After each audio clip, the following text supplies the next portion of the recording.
Hi, Assalamualaikum everyone. In this video, we're going to look at another MSI logic circuit, which is multiplexer and demultiplexer.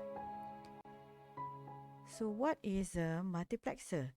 Okay, imagine if we have a multiple device like this, which uses one uh, same surround sound system.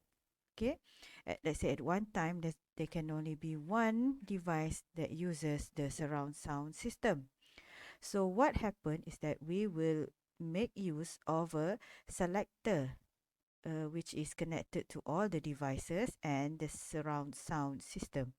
Okay, and this selector will select which uh, which device can use the surround system. Okay, let's say we put a switch on the selector. So if the switch is 00, for example, so the MP3 player will use the sound system.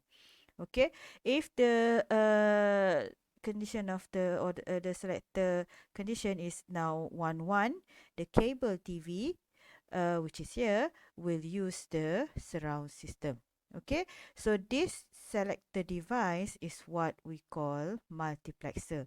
So what it does is actually it using the selector here.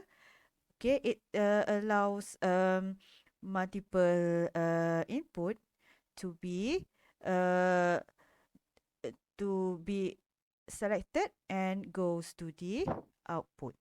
Okay, so it's a selector lah, we can say. All right,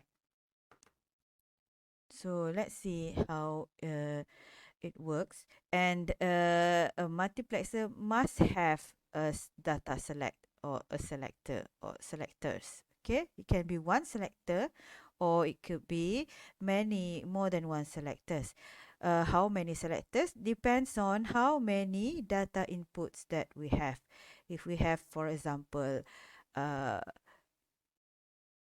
8 data inputs here, or let's just follow this one. Let's say we have 4 data inputs, so we will need 2 to the power of 2 is 4, so we will need 2 selectors. Okay, if we have 2 to the power of n data inputs, we will need n data select. Okay, and this select code is the one that determines which input will be transmitted to the output. Okay, this is just another detailed block diagram of a multiplexer. Inside the multiplexer, there's a data selection, which works like a switch that select which inputs to be allowed to go to the output. Okay, and here, if you look at here, is the logic circuit for a 2-to-1 line multiplexer. This one is using only NAND gates. Okay, and over here we have the truth table. Okay, let's have a closer look and see how a multiplexer works.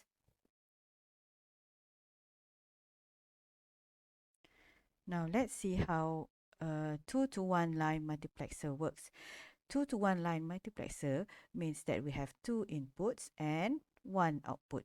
Okay, and since it's 2 inputs, so 2 to the power of n is 2, so our n will be 1. So there is only one selector. Okay, and this selector is the one that decides who or which input goes out to the output. And how we can determine that is, let's have a closer look at this Boolean expression Z here. So Z is this one is I1 dot S bar, no, sorry, I1 dot S, and over here we have I0 dot S bar, sorry. Okay, so therefore, what happened if S is 0? So if S is 0,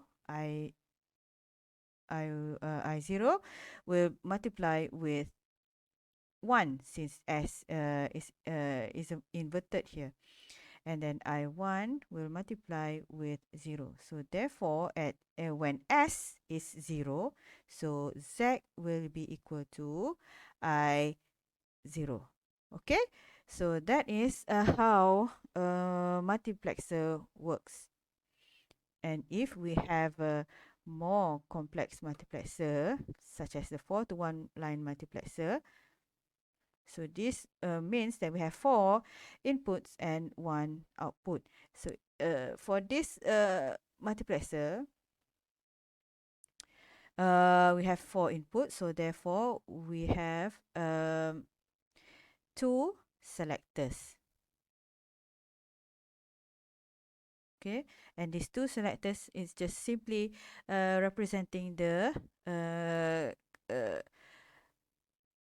or selecting the which input will go out to the output. For example, if S1 S0 is 0 is both 0, so this is 0 1 2 3. So if S1 S0 is 0, so I0 will be selected. If 0 1, then I1 will be selected as the output. If S1 is 1 and SO is 0, I2 will be selected. And if both are 1 1, which is which is a binary number of 3, so I3 will be selected as the output.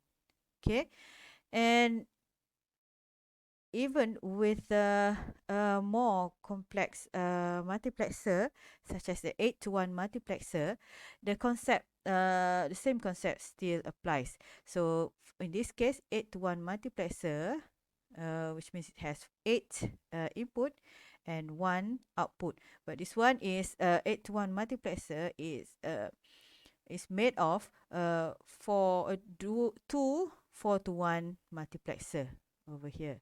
So we combine two 4 to 1 multiplexer with a 2 to 1 multiplexer, so that we get the 8 to 1 multiplexer. However, the truth table for this one is still the same with the 4 to 1 and 2 to 1 multiplexer. For example, if all the selectors are 0, so Z will be I0. If 0 0 1, then Z will be equal to I1, and so on until 1 1 1. So Z will become I7. Okay.